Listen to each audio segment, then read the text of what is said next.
Bumper voting ने बढ़ाई बेचैनी, सियासी दलों के बनने लगे प्लान। बीजेपी कांग्रेस का दावा, अब की बार हमारी सरकार। मध्य प्रदेश उपचुनाव का मतदान खत्म हो गया है। बम्पर वोटिंग ने सियासी दलों की बेचैनी बढ़ा दी है। सवाल सियासी गलियारों से लेकर जनता तक यही कि एक बार फिर शिवराज या फिर से कमलनाथ सरकार। भाजपा कांग्रेस सरकार बनाने के दावे के साथ प्लान भी बनाने में जुट गए हैं। हर सीट का फीडबैक लिया जा रहा है, समीकरण बनाया जा रहा है, बहुमत के जादुई आंकड़ों तक पहुंचने का। कहा भी जा रहा है कि परिणाम आश्चर्यजनक होंगे। जिस तरीके से हमारे पास एक कार्यकर्ताओं का बड़ा तंत्र है, हम उस माध्यम से भी अपना आकलन करते हैं। लगातार चुनाव होते होते ही हमारे पास जिस तरह के आंकड़े आ रहे थे वो निश्चित रूप से उत्साहित करने वाले थे। भारतीय जनता पार्टी मजबूती के साथ चुनाव में जाती है तो निश्चित रूप से फीडबैक भी हमारा उतना ही मजबूत होता है। निश्चित रूप से आज प्रोफेशनल लोगों का भी जो हमारे पास एक सिस्टम रहता है उनके माध्यम से भी जानकारी मिलती है। इन सबका आकलन जब है भारतीय जनता पार्टी पक्ष में दिखाई देता है। कांग्रेस पार्टी भले आज कितनी भी बातें करे अपनी पीठ थपथपाने की, तो 10 तारीख तक थपथपा सकती है। उसके बाद तो भारतीय जनता पार्टी मैदान में डटी रहेगी। हमें पूरा भरोसा है कि जिस तरीके से आम आदमी को अचंभे में डाला गया, जिस तरीके से लोगों के मतों को बेचने का काम हुआ, जिस तरीके से अनैतिक तरीके से सरकार को गिराया गया और जिस तरीके से आज बेरोजगारी के हालात हैं, मजदूरों के ऊपर जो कहर बरसा, आम आदमी, आम जो खासतौर से मध्यम वर्गीय लोग जो है जो परेशान हुए हैं, तो वो निश्चित रूप से अब की बार जवाब देने के लिए तैयार खड़े हैं और आपके सामने आएगी। और मुझे पूरा विश्वास है कि जोड़ तोड़ की जरूरत ही नहीं पड़ेगी। एक तरफा जो है वो सीटें कांग्रेस के पक्ष में जाना चाहिए। परिणाम कितने आश्चर्यजनक होंगे और किसके लिए सुखद, ये तो 10 नवंबर को ही पता चलेगा। लेकिन उससे पहले मध्य प्रदेश की सियासत में एक बार फिर हलचल है। दावे हैं कि जीत की दिवाली तो हम मनाएंगे। भोपाल से कैमरामैन लक्ष्मी नारायण वाथम के साथ ब्यूरो चीफ आकाश सेन की रिपोर्ट।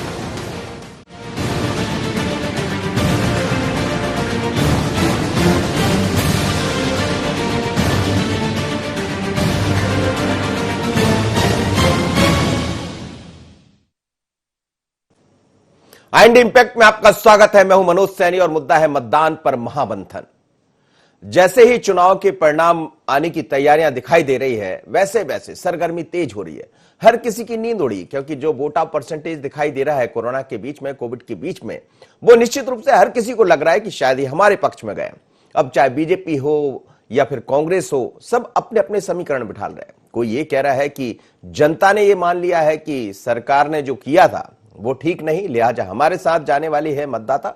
लेकिन किसी का यह कहना है कि 6 महीने में हमने जो काम किया उसका परिणाम है कि मतदाता घर से बाहर निकल कर आया। लेकिन सच्चाई यह है कि मतदाता को बाहर किसने निकाला, और जिसने मतदाता को बाहर निकाला होगा वही शायद सत्ता के करीब पहुंच जाएगा। अब उसको यदि कई दफा यह भी होता है कि मतदाता लेकर कोई जाए और वोट कहीं कर दे, यही तो लोकतंत्र है, यही तो प्रजातंत्र है। और यहां सबसे बड़ा हक किसी के पास है तो वो मतदाता को है जब वो अपनी सरकार चुनता है। अब समझ आएगा। लेकिन दोनों ही दलों को पैचकस दिखाई दे रही है। लगातार एक दूसरे के आरोप प्रत्यारोप के बीच में दावे भी दिखाई दे रहे हैं, पर इन दावों के बीच में क्या है सियासी गणित और समीकरण। सीधे आकाश के पास चलते हैं। मेरे साथ शिव अनुराग पटेरिया भी जोड़ रहे हैं, वरिष्ठ पत्रकार। लेकिन पहले स्टूडियो से आकाश से मैं बात कर लेता हूं, चूंकि खबर उन्हीं की है। आकाश, ये जो सियासी समीकरण दिखाई दे रहे हैं, आपकी खबर के जरिए ये तो साफ नजर आ रहा है कि दोनों ही दल इस समय अपना अपनी सत्ता संभालने के लिए लगे हैं और कोई बचाना चाहता है, कोई सत्ता में वापसी करना चाहता है। लेकिन क्या दिखाई दे रहा है और जिस तरह से फीडबैक लिया जा रहा है, जिस तरह से चर्चा है अपने अपने गणित की, गणित किसका बैठेगा? जी बिल्कुल, यही एक बड़ा सवाल है। इसका फैसला तो मनोज जी 10 तारीख को होगा। लेकिन जिस तरीके से दोनों ही दल, खासतौर पर अगर हम कांग्रेस की बात करें, जो जिस तरीके से कांग्रेस में जो है एक जिज्ञासा भी है कि उनको जो है दोबारा से जो है कमबैक करना है, उत्सुकता है इस बात की कांग्रेस को कि दोबारा से कमबैक करना है सरकार में। और यही कारण है कि जैसे ही मतदान का प्रतिशत निकल कर आया, उसके बाद दूसरे ही दिन, अगर हम कल के दिन भर की बात करें तो लगातार मैराथन बैठकें जो है कांग्रेस में देखी गई। पीसीसी चीफ कमलनाथ ने अपने निवास पर जो है बैठकें बुलाई और उसके बाद तमाम जो विधानसभा प्रभारी थे पूर्व मंत्री थे, उनके साथ जो है अलग अलग बैठकर विधानसभा वाइज जो है चर्चा की और ये पता लगाने की कोशिश की कि किस तरीके से चुनाव परिणाम आ सकते हैं, क्योंकि कांग्रेस को अभी भी उम्मीद है और जो कॉन्फिडेंस पीसीसी चीफ कमलनाथ के चेहरे पर दिख रहा है वो इसी बात को बयां कर रहा है, क्योंकि वो लगातार दावा करते हुए नजर आ रहे हैं कि 28 की 28 सीटों पर जो है कांग्रेस कमबैक करने वाली है, जीतने वाली है और उसके बाद सरकार में लौटने वाली है। हालांकि एक बात और महत्वपूर्ण है मनोज जी इसमें कि इसमें सियासी अंकगणित भी सीटों का लगाया जा रहा है कि किस तरीके से अगर 24 सीटें आती हैं तो क्या प्लान होगा, 22 सीटें आती हैं तो क्या प्लान होगा, मतलब कुल मिलाकर सत्ता में कैसे ना कैसे करके कमबैक करना है। वहीं अगर हम बीजेपी की बात करें तो बीजेपी वैसे भी केडर बेस्ड संगठन है, बीजेपी में हर बार जो है चाहे बीजेपी चुनाव जीते या चाहे बीजेपी चुनाव हारे लेकिन समीक्षा जरूर होती है। यही कारण है कि बीजेपी में भी ये दौर देखा गया। मुख्यमंत्री शिवराज सिंह चौहान से लेकर बीजेपी प्रदेशाध्यक्ष वीडी शर्मा और तमाम जो संगठन के बड़े नेता हैं उन्होंने बढ़े हुए वोटिंग प्रतिशत को लेकर ना सिर्फ समीक्षा की बल्कि जो कार्यकर्ताओं को जिम्मेदारी दी गई थी, जिन नेताओं को जिम्मेदारी दी गई थी उनसे भी फीडबैक लिया है। तो बीजेपी भी अपने आप में आत्मविश्वास में नजर आ रही है और यही कारण है कि एमपी में पहली बार जो 28 सीटों पर इतने बड़े पैमाने पर एक साथ जो है बाय इलेक्शन हुआ है, उसके बाद दोनों ही पार्टियों ने चलिए बहुत धन्यवाद आकाश, आप मेरे साथ जुड़े और यदि आप बने रहे तो ठीक है, कहीं चूंकि इस समय दूसरा दिखाई दे रहा है सत्ता का समीकरण, सत्ता की सियासत, तो आप लोग को फील्ड में रहना भी जरूरी है। बहुत बहुत धन्यवाद, आप मेरे साथ जुड़े। शिव अनुराग पटेरिया जुड़े मेरे साथ, वरिष्ठ पत्रकार, और दो मेहमान और रहेंगे भारतीय जनता पार्टी और कांग्रेस से। सीधे पटेरिया साहब के पास चलूंगा। सर आपका बहुत बहुत स्वागत है। क्या कहेंगे, अब तो लगभग 2 दिन हो गए हैं जब मतदान का प्रतिशत पर चर्चा भी हो गई, लेकिन जिस तरह का सियासी समीकरण, जिस तरह से सियासत में गणित बिठाने का खेल देखा जा रहा है, आप लगातार चर्चा करते रहे, बहुत गंभीरता से आपने इस चुनाव को देखा होगा, अब क्या नजर आ रहा है? मनोज जी, सबसे बड़ी बात है कि मतदाताओं ने जिस तरह से मतदान किया है उसके बारे में कुछ भी प्रोटेक्ट करना बहुत संभव नहीं है, क्योंकि क्लियर कट अगर कोई बहुत बड़ी लहर वेव आप देखते तो आप कह सकते थे सत्ता के खिलाफ चीजें जा रही हैं, लेकिन ओवरऑल लगभग 2.85% पोलिंग 2018 की तुलना में कम हुआ है। वहीं 6 सीटों पर पोलिंग ज्यादा हुई है, लेकिन जिन सीटों पर ज्यादा हुई उनका ट्रेंड ही ज्यादा है, जैसा बदनावर 85% के आसपास पिछली बार भी हुआ था। तो सबसे बड़ी बात है कि मतदाता ने सबको सोचने के लिए विवश कर दिया है। अगर बहुत कम हो जाता तो भी बहुत खतरनाक संकेत होता कि वो सुस्ती है, किसी को लेकर उसकी कोई दिलचस्पी नहीं है, कुछ भी हो सकता है, लेकिन वो सुस्ती भी उसने नहीं दिखाई। कोरोना काल के बाद भी सुस्ती नहीं दिखाई, दिक्कतों के बाद भी वो आगे बढ़ा है। लेकिन दूसरी सबसे बड़ी बात है कि 6 सीटों पर पिछले चुनाव की तुलना में 0.1 से 2% तक वोट बढ़ा है। वैसे सामान्य तौर पर इतना वोट बढ़ना कोई बहुत खतरनाक संकेत नहीं होता, लेकिन कोरोना काल में जिस तरह से 6 सीटों पर बम्पर वोटिंग हुई है, मेरे लिए खतरनाक संकेत है। दूसरा, इस चुनाव में जो मुद्दे रहे हैं वो रहा है बिकाऊ टिकाऊ, खरीदार वफादार और ईमानदार बेईमान आइटम, जैसे वो चंबल क्षेत्र में मुद्दे हैं। तो मुझे लगता है 2 हिस्सों में नतीजे आपको दिखाई देंगे। चंबल में एक अलग किस्म का ट्रेंड आपको दिखाई देगा और अदर देन दैट चंबल यानी 12 सीटों पर एक अलग किस्म के नतीजे आपको दिखाई देंगे, अलग ट्रेंड दिखाई देगा।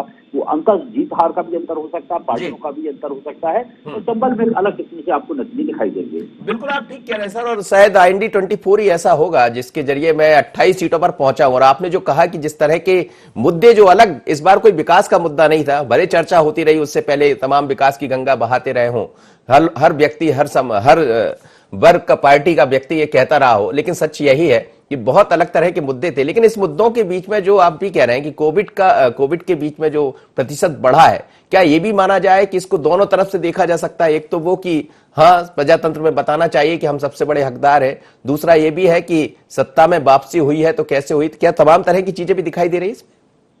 मनोज जी, आप बहुत ही सीनियर जर्नलिस्ट मेरे बहुत पुराने साथी हैं। एक निवेदन करूंगा, शहरी क्षेत्रों में मतदान कम हुआ है, जहां कोरोना का आक्रमण बहुत ज्यादा है, कोरोना का संकट बहुत ज्यादा है, ग्वालियर जैसी चीजों में, वहां देखिए कि मतदान का प्रतिशत क्या है। लेकिन जब आप बदनावर चले जाते हैं, मैगांव चले जाते हैं, चौरा चले जाते हैं, सुगौली चले जाते हैं, तो मतदान का प्रतिशत बहुत अलग किस्म से दिखाई देता है। तो शहरी क्षेत्रों में मतदाता कोरोना को लेकर बहुत ज्यादा चिंतित, मास्क सैनिटाइजेशन ऑफ कोर्स कहते हैं। ग्रामीण क्षेत्रों में आप गए होंगे तो उतनी अवेयरनेस लोगों को नहीं दिखी होगी। दूसरी बात मैं आपसे कहना चाहूंगा, don't take it in the मतलब सीरियस नोट, कोई भिखारी क्यों नहीं मरा कोरोना में? क्योंकि जिन लोगों की जो मेहनत कश लोग हैं उनकी इम्यूनिटी बहुत जबरदस्त होती है। इधर कोरोना संक्रमण से जो पीड़ित होने वाले लोग हैं वो शहरी क्षेत्रों के लोग बहुत ज्यादा हैं, और ग्रामीण क्षेत्रों में जो खेत में काम करते हैं, खलिहान में काम करते हैं, उनके मकान वैसे दूर दूर रहते हैं, खेतों में क्या निकटता होती है, तो उन लोगों के लिए कोरोना सिर्फ मतलब एक भय तो था, लेकिन उन्होंने सावधानी के साथ चीजों को आगे लिया है। इलेक्शन कमीशन को आप इसलिए बधाई दे सकते हैं, लेकिन कोरोना का असर ग्रामीण क्षेत्रों में मेरे को बहुत ज्यादा अपनी यात्राओं में देखने को नहीं मिला। शहरी क्षेत्रों में लोग सतर्क होते हैं, गांव में वैसे लोग दूर दूर रहते हैं या उनकी इम्यूनिटी बहुत अच्छी है। ग्रामीण क्षेत्रों का डेथ रेट भी बहुत कम है। सारी जो आपदाएं विपदाएं उन लोगों के साथ में है जो मेहनत कश नहीं है, जो शहरों में रहते हैं, और शहरी न होना कोई बुराई नहीं है, चाहे वो डायबिटिक हो या हाइपरटेंशन, उससे भी बड़ी दिक्कतें पैदा की है। जी चलिए सर, आप बने रहिएगा मेरे साथ। दो मेहमान और जुड़ रहे हैं मेरे साथ। यशपाल सिंह सिसोदिया है, भारतीय जनता पार्टी के विधायक है। यशपाल जी बहुत स्वागत है आपका। सुनील सराफ है, कांग्रेस के विधायक। दोनों मेहमानों का बहुत बहुत स्वागत है। यशपाल जी, बढ़ा हुआ जो एक समीकरण है, बढ़ा हुआ जो मतदान है, वो क्या संकेत दे रहा है? क्योंकि कोविड के बीच में जब लोग कहीं डरे सहमे थे, जैसा पटेरिया साहब भी बता रहे थे और हम खुद भी गए, ये बात बिल्कुल सच है कि ग्रामीण क्षेत्रों में बहुत ज्यादा कोविड दिखाई नहीं दिया। हम जहां भी गए वहां मास्क का कोई इस्तेमाल नहीं हो रहा था। कई दफा तो जनता ने हमें घेरा भी है। लेकिन इस बीच अब क्या गणित है भारतीय जनता पार्टी का? देखिए मनोज जी, एक तो मैं पूरे 28 विधानसभा जो उपचुनाव हुए हैं, इसमें मतदाताओं ने जो बढ़ चढ़ करके हिस्सा लिया, कोविड की संक्रमण बीमारी को दरकिनार करते हुए और डर और भय से मुक्त होकर के उन्होंने जो मतदान महादान का जो रेखांकित किया, और इन विकट परिस्थितियों में भी मतदाता जिस मुस्तैदी के साथ, जिस जिम्मेदारी के साथ, जिस जवाबदारी के साथ निकल करके बाहर आया और उन्होंने जो मतदान किया है, मैं उसका अभिनंदन करता हूँ। मतदाताओं का मैं दिल से हृदय से आभार व्यक्त करता हूँ। बढ़ा हुआ मतदान अभी गुणा भाग में चल रहा है मनोज जी। भारतीय जनता पार्टी अपना कयास लग रही, कांग्रेस अपने कयास लग रही। कांग्रेस के जो कयास है मनोज जी, कांग्रेस के कयासों में कहीं ना कहीं डर और भय भी है। इस बात को लेकर के दिग्विजय सिंह अगर पहला ट्वीट करते हैं मतदान के घंटे बाद ही कि ईवीएम मशीन से वोट नहीं होना चाहिए, तो ये डर भय बैठ गया। कमलनाथ जी कहते हैं कि अधिकारी लोकतंत्र प्रजातंत्र में सत्ताधारी दल के सहयोगी बनकर, एजेंट बनकर के काम कर रहे हैं, हम 10 तारीख के बाद इनको ठीक कर देंगे। अब ये जो कमलनाथ जी का और दिग्विजय सिंह जी का जो ट्वीट आया है, वो जो डर और भय इस बात को बता रहा है कि जीत के प्रति कांग्रेस आश्वस्त नहीं है और जीत के प्रति भारतीय जनता पार्टी आश्वस्त है। और मनोज जी, मैं पटेरिया जी को सुन रहा था, ये शुरुआत किसने करी? जिन शब्दों का उपयोग किया, गद्दार है, मक्कार है, बेईमान है, नालायक है, नंगा है, भूखा है, आइटम है, ये सारे के सारे जो एक यूं कहे कि अमर्यादित जो बयान आए हैं वो कांग्रेस की तरफ से ज्यादा आए हैं। यशपाल जी जो आप कह रहे हैं वहां एक और इसमें दिलचस्प आंकड़ा है। आप जिस डबरा की बात कर रहे हैं, जहां से आइटम का जो सामने आया, एक लफ्ज बड़ा वो बन गया और लगातार इस पर चर्चा होती रही, वहां से महिलाओं ने 3% वोट कम किया है। इसको कैसा देखेंगे? देखिए, परसेंटेज बढ़ता परसेंटेज घटता एक अलग बात है, लेकिन मैं कांग्रेस की बातों को बता रहा हूँ। आज डॉक्टर आज सरसंघ चालक जी, परम पूज्य सरसंघ चालक जी अपने संघ परिवार की बैठक में आते हैं, तो दिग्विजय सिंह जी अभी भी कह रहे हैं कि गद्दार और मक्कारों से प्रश्न पूछोगे क्या? मतलब हमारा कहना है कि आरएसएस, राष्ट्रीय स्वयंसेवक संघ, राष्ट्रीय चिंतन करने के लिए आता है, उनकी बैठक है, उनको करने दीजिए ना। आपको इसमें कहाँ तकलीफ हो रही है? और दिग्विजय सिंह जी कुल मिलाकर के दिग्भ्रमित करते हैं हमेशा। और मैं फिर कह रहा हूँ कि 28 उपचुनाव में परिणाम भारतीय जनता पार्टी के इसलिए पक्ष समर्थन में आएंगे। मनोज, भारतीय जनता पार्टी बहुत उत्साहित है, उत्साह आपके अंदर भी दिखाई दे रहा है। कमलनाथ जी ने तो कह दिया है कि रिकॉर्ड पर ले लीजिए, 11 तारीख को बात करेंगे। हेलो जी, आवाज सुन पा रहे हैं मेरी? हाँ मनोज जी, जी बताएं, एक बार फिर से सवाल बताएं। मेरा सवाल यही था कि बीजेपी भी उत्साह में है, आप भी उत्साह में हैं। कमलनाथ जी ने तो यहां तक कह दिया कि रिकॉर्ड पर ले लीजिए, बाद में नरोत्तम मिश्रा जी ने भी ये कह दिया था। लेकिन अब जो लगातार बैठ के चल रही है, क्या ये समझ आ रहा है कि यदि 2-4 सीट भी कम रह गई या बढ़ गई, जो भी आपका उत्साह, तो ये कह रहा है कि आप 24-25 सीटें लेकर आ रहे हैं, लेकिन क्या है अब सत्ता का गणित? देखिए मनोज जी, अब हमारे यशपाल सिसोदिया जी कुछ भी कहें, कोई कुछ भी कहता रहे कि वो कमलनाथ जी ऐसा कह रहे हैं, दिग्विजय सिंह जी ऐसा कह रहे हैं, इसमें हार दिखाई दे रहा है। अब तो पेटियों में बंद हो गया, ईवीएम में बंद हो गया, ठीक है।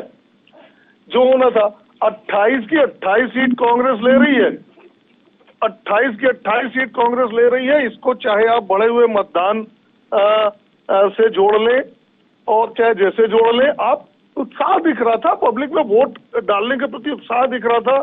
हम जिस सीट में थे, हम लोग देख रहे थे कि लोग बढ़ के जा रहे हैं। जो पोलिंग से आ रहे हैं वो बता रहे हैं कि कांग्रेस वाली जो बटन है वो घिस गई है, दबाते दबाते उसमें दाग दिखने लगे हैं। तो 28 की 28 सीट, सारे सर्वे सट्टा बाजार सब कुछ 28 सीटें हैं।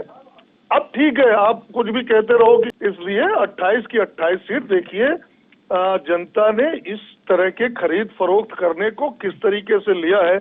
अभी ये कह रहे थे सिसोदिया जी कि गद्दार और खुद्दार, जिन्होंने गद्दार कहा, ये कहा, वो कह रहे गद्दार को तो गद्दार ही कहेंगे। और हम कैलाश विजयवर्गीय जी का एक वीडियो वायरल हुआ जिसमें कैलाश विजयवर्गीय जी ने कहा है कि ये चुनाव गद्दार और खुद्दार के बीच हो रहा है। तो गद्दार को तो गद्दार ही कहेंगे। हम क्या, हम जनता गद्दार कह रही है। 3 तारीख को वोट डाला, 10 तारीख को गद्दारों का वोट बाहर निकल के आएगा। नहीं, लेकिन इसमें एक चीज है, जैसे जो दिखाई दे रहा है, भारतीय जनता पार्टी का ये कहना है कि हमें तो जरूरत नहीं है, 2-4 सीटें मिल जाएगी, सत्ता में वापसी हो जाएगी। आप कह रहे हैं कि 28 सीटें हम जीत कर आ रहे हैं, ये थोड़ा ज्यादा लगता है सर्वे आपका? नहीं, बिल्कुल नहीं, बिल्कुल ज्यादा नहीं लग रहा है। क्या होता है, जनता का मूड होता है मनोज जी। जी। एक जनता का मूड होता है। जनता ने एक मूड बना लिया कि मध्य प्रदेश में कांग्रेस की सरकार के साथ, कमलनाथ जी की सरकार के साथ गलत हुआ, अन्याय हुआ। 2 विधायक चले गए, फिर 4 चले गए, फिर 22 चले गए। चलिए, इस बात को मैं शिव अनुराग पटेरिया जी समझ लेता हूं। सर, ये जो चीजें दिखाई दे रही, कह रहे हैं कि जनता ने मूड बना लिया, क्या ये माना जाए कि कई दफा चुनाव परिणाम ऐसे भी आए हैं, चाहे हम दिल्ली का जिक्र कर ले, जब जनता एक तरफा वोट भी कर देती है, किसी भी पार्टी के लिए करे, तो क्या इस बार के जो उपचुनाव हैं 28 सीटों पर, इस तरह की तस्वीर भी सामने आ सकती है? देखिए, तस्वीर क्या सामने आएगी ये तो 10 तारीख को मालूम पड़ेगा, लेकिन हम आकलन कर सकते हैं कि जिस तरह से लोगों ने मतदान किया है उसके अपना एक ट्रेंड सेट रहता है। मेरा हमेशा कहना रहता है कि ज्यादा मतदान जो है वो हमेशा सत्ता दल के खिलाफ जाता है, और अगर मतदान कम होता है तो उतना बड़े परिवर्तन की लहर नहीं होती है। तो आप इंतजार करिएगा, थोड़ा सा मुझे लगता है आपके सवाल का जवाब मैं दे पाया हूँ। जी। लेकिन ओवरऑल आपसे एक छोटी सी प्रतिक्रिया और लेना चाहूंगा। ओवरऑल इस चुनाव को कितना अलग आप देख रहे हैं? मुझे लगता है कि कुंभ में स्नान करने जैसा चुनाव था। मध्य प्रदेश की पत्रकारिता में लगभग 40 साल से मैं सक्रिय हूँ और इससे 2-4-5 साल पहले से इलेक्शन को देख रहा हूँ। इतने घटिया स्तर पर इलेक्शन कवरेज कभी नहीं पहुंचा है। जिस तरह से दोनों राजनीतिक दलों ने व्यक्तिगत स्तर पर बिलो द बेल्ट जाकर टिप्पणियां की हैं, मुझे लगता है मध्य प्रदेश की सियासत में इसको एक काले अध्याय के तौर पर देखा जाएगा। बहुत बहुत धन्यवाद सर, आप मेरे साथ जुड़े। वापस चलूंगा यशपाल सिसोदिया जी, आप सुन रहे थे सुनील सराफ जी को, आप जवाब भी दे दीजिए। और वो तो कह रहे हैं कि गद्दार का जो मुद्दा था वो चल गया। मैं सराफ जी की बात का जवाब देना चाहूंगा, इसलिए कि माननीय विजयवर्गीय जी ने अगर कहा है तो वो बताएं कि खुद्दार और गद्दार की बात अगर की, तो गद्दारी तो कांग्रेस ने भी करी है। आपने वचन पत्रों में किसानों के साथ गद्दारी करी, आपने वचन पत्र में बेरोजगारों के साथ गद्दारी करी, आपने वचन पत्रों में जो पता नहीं 500 थे, 600 थे, 700 थे, इनको भी समझ में नहीं आ रही, सब में लेकर के गद्दारी करी। दूसरा, मनोज जी मैं ये भी जानना चाहूंगा, 1 दिन, 4 दिन, 8 दिन पहले तो कांग्रेस के लोग कह रहे थे 28 में से 28 सीटों पर भारतीय जनता पार्टी की जमानत जब्त हो जाएगी। अरे इतनी गिरी पड़ी पार्टी नहीं है। आज विश्व की राजनीतिक क्षितिज पर सबसे बड़े सदस्यता वाला अगर कोई दल है तो भारतीय जनता पार्टी है। और सराफ जी, अच्छे कांग्रेस के दिग्गज लोग छुटा के आ गए हैं। और जहां तक आप आपके टिकाऊ की बात कर रहे हो, भारतीय जनता पार्टी के भी तो 4 टिकाऊ जो थे, वर्षों से जो विधायक बने हैं, पार्टी ने उनको संगठन में उच्च स्थान दिया, वो भी तो आपकी पार्टी की तरफ आ गए। आपने उनको कितना पैसा दे करके लिया अपनी पार्टी में? आपके खुद्दार, हमारे खुद्दार गद्दार। ये जो गौरीशंकर सेजवार जी, मुदित सेजवार जी, बहुत जल्दी हो गई नोटिस देने में, इसकी वजह क्या मान लिया जाए? क्या ये सब चीजें कहीं और तो नहीं हुई है? कांग्रेस को कहां जरूरत थी? जब एक तरफा लहर है आपकी और आप तो 28 में से 28 जितने हैं, तो भारतीय जनता पार्टी के लोगों को तुड़ा करके ला करके आपने टिकट दिया उनको। इतनी लचर हो गई कांग्रेस, इतनी कमजोर हो गई। लेकिन वो कह रहे हैं कि सर्वे कह रहा है कि हम सत्ता में वापसी कर रहे हैं। यदि सर्वे कांग्रेस का थोड़ा बहुत सही आ जाता है तो फिर गणित क्या है बीजेपी के पास? सर्वे कमलनाथ जी का है और कमलनाथ जी अपने आप को लगातार ट्विटर पे भावी मुख्यमंत्री कह रहे हैं। वो ये वही कमलनाथ जी है जो नेता प्रतिपक्ष भी है, और ये वही कमलनाथ जी है जिनका जो एमपी कांग्रेस का जो ट्विटर अकाउंट है वो मध्य प्रदेश कांग्रेस के अध्यक्ष के नाते अपने आप को भावी कर रहे हैं। अब प्रभावी मुख्यमंत्री हो गए, भारी मुख्यमंत्री हो गए मध्य प्रदेश में, भावी मुख्यमंत्री नहीं है। शिवराज सिंह जी चौहान का नेतृत्व करने के बाद जनता में एक आस्था और एक विश्वास उमड़ करके सामने आया। इसलिए मैं कह रहा हूं कि 28 सीटों पर अगर बढ़त होगी तो भारतीय जनता पार्टी की होगी। कांग्रेस का दिवास्वप्न। मेरा एक सवाल ये था कि मुदित सेजवार और गौरीशंकर सेजवार को नोटिस जारी किया है, कारण बताओ, क्या ये जल्दी हो गया या ये माना जाए कि कहीं कुछ और है इसमें? भारतीय जनता पार्टी अनुशासन को हमेशा तवज्जो देती है। तहरीर देती है। अगर पार्टी के नेताओं को, कार्यकर्ताओं को कहीं लगा होगा कि इस प्रकार से कहीं चुनाव प्रचार में कहीं किसी प्रकार का की अनदेखी हुई है या गैर जिम्मेदाराना काम हुआ होगा, तो मैं तो धन्यवाद देना चाहता हूँ प्रदेश अध्यक्ष जी को। उन्होंने कारण बताओ, सूचना पत्र देकर के स्पष्टीकरण तो मांग रही है। भारतीय जनता पार्टी लोकतंत्र प्रजातंत्र में विश्वास करती है मनोज जी, और अगर हमारे दल के व्यक्ति ने अगर कहीं कुछ किया है, उसको अगर शोकाज नोटिस जारी किया जा रहा है, तो मैं समझता हूं कि इसमें कोई। सुनील सराफ जी, क्या है जो मैं वही आपसे जानना चाह रहा था कि आपने तो कह दिया है कि हम 28 सीटों पर आ रहे हैं, लेकिन यदि इसमें कम बढ़ हो जाती है तो फिर गणित और समीकरण थोड़ा सा बताइएगा, क्योंकि बहुत ज्यादा उत्साह में है कांग्रेस।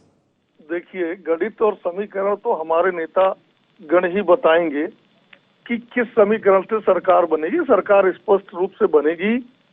मैं सिसोदिया जी को पहले कहना चाहूंगा कि माननीय, मैं आपके वाक्पटुता का पहले से बहुत कायल हूं।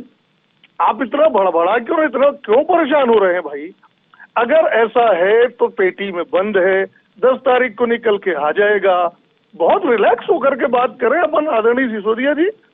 आपने बताया कि वचन पत्र के लिए गद्दारी किया, ये किया, वो किया। जनता 10 तारीख को बता देगी, हाथ कंगन को आरसी क्या। गद्दार जो शब्द है, यदि इस तरह से आप लेंगे कि वचन पत्र नहीं पूरे किए इसलिए गद्दार किए, तो भाजपा तो 1 करोड़ बार गद्दार साबित हुई है। कौन से वादे भाजपा ने पूरे किए? नरेंद्र मोदी जी ने 2014 में क्या क्या किया थे? कौन से वादे पूरे किए? कितने बेरोजगारों को रोजगार दिया आपने? पर आज जो डिबेट है, आज का जो वक्त है, वो उस बात पे नहीं हो रहा है। आप उस पे मत जाइए। आज गद्दार और खुददार, जिसने अपनी पार्टी से गद्दारी किया, अपनी मां से गद्दारी किया, अपने क्षेत्र की जनता से गद्दारी किया, उसके गद्दारी की बात हो रही है। और जनता ने उसे गद्दार माना है। बढ़ा हुआ वोट का प्रतिशत ये बता रहा है कि जनता ने उसे गद्दार माना, और 10 तारीख को रिजल्ट दिखेगा। नहीं, लेकिन जैसा सरकार के दौर में 2018 में कहीं आप चूक कर बैठे थे, तो क्या उन सब चीजों की तैयारियां हो गई है? एकदम हो गई। दरअसल वो चूक हुई थी इसलिए कि आप भी जानते हैं, सब जानते हैं, कमलनाथ जी बहुत एक सच्चे इंसान हैं। वो बहुत क्लिष्ट नेता नहीं है। कभी सोचा नहीं था, हम लोगों ने सोचा नहीं था कि इस तरह से भी करके सरकार गिराई जा सकती है। इतिहास में कभी हुआ भी नहीं, पूरे देश में ऐसा कभी नहीं हुआ। इसलिए हम उसके लिए तैयार नहीं थे, कमलनाथ जी उसके लिए तैयार नहीं थे। अब तो ये दिख गया है ना, अब हम बताएंगे ना कि सरकार कैसे बनती है। यशपाल जी, पूरी तैयारी कर ली और अब आपको बताने वाले हैं कि सरकार बनती कैसे है। पहले तो आपने बना ली। हमारी आज भी बनी हुई है, हमको बढ़त हासिल होगी और सरकार चलेगी, और चलना प्रारंभ भी हो गई है। मनोज जी, अगर आप देखेंगे तो कोरोना काल के दौरान भी मध्य प्रदेश की सरकार को जिन परिस्थितियों में नेतृत्व मिला शिवराज जी का, आप देखिए कि उसके बाद जो गतिविधियां प्रारंभ हुई है, मुआवजा के पैसे, अरे इन्होंने तो बीमे की राशि की अदायगी नहीं करी। मुख्यमंत्री शिवराज जी के बैठने के बाद हमने जो पैसा जमा करा, उसके कारण से किसानों के हाथों में पैसे गए। कोरोना काल में एक दाना गेहूं का मनोज जी खरीदा गया है। कोविड पीरियड में हमने जो बम्पर पैदावार हुई थी गेहूं की, हमने उसको क्रय करने का काम किया। कांग्रेस की सरकार तो कुछ कर ही नहीं पाई। हमने लैपटॉप देना शुरू किए, हमने सारे काम प्लेटफॉर्म पर शुरू किया, हमने संबल योजना फिर चालू कर दी। अब सरकार का परिवर्तन जनता को नजर आ गया है, और इस काल में नजर आ गया जब उपचुनाव 28, और इन सारी चीजों को जनता देख रही है, और जनता किसी भी कीमत में। अच्छा, एक बात बताइए मनोज जी, चेहरा तो ज्योतिरादित्य सिंधिया जी को लेकर के ही थी कांग्रेस। दगा किसने किया? धोखा किसने किया? मक्कारी और गद्दारी किसने की? चंबल संभाग में सिंधिया जी को कई जगह कम भी रहा है जी। चंबल में कई जगह वोटा % कम भी रहा है। मैंने कहा जीतेगी भारतीय जनता पार्टी। मैं तो ये कह रहा हूँ कि सरकार का चेहरा तो था कांग्रेस का ज्योतिरादित्य सिंधिया, और दिग्विजय सिंह जी ने राजनीति करके और कमलनाथ जी को आगे कर दिया। नतीजा क्या निकला? 15 महीने में हवा निकल गई। 15 महीने में कांग्रेस के और अच्छा दिग्गज क्या होता है या देखा जाएगा, ये बात सच है। लेकिन ये चुनाव बड़ा दिलचस्प है। आप दोनों मेहमानों का बहुत धन्यवाद, साथ ही मेरे साथ शिवनुराग पटरिया जी जुड़े थे, उनका भी धन्यवाद। लेकिन इस चुनाव में एक नया इतिहास लिखेगा जैसे ही परिणाम आएंगे 10 तारीख को।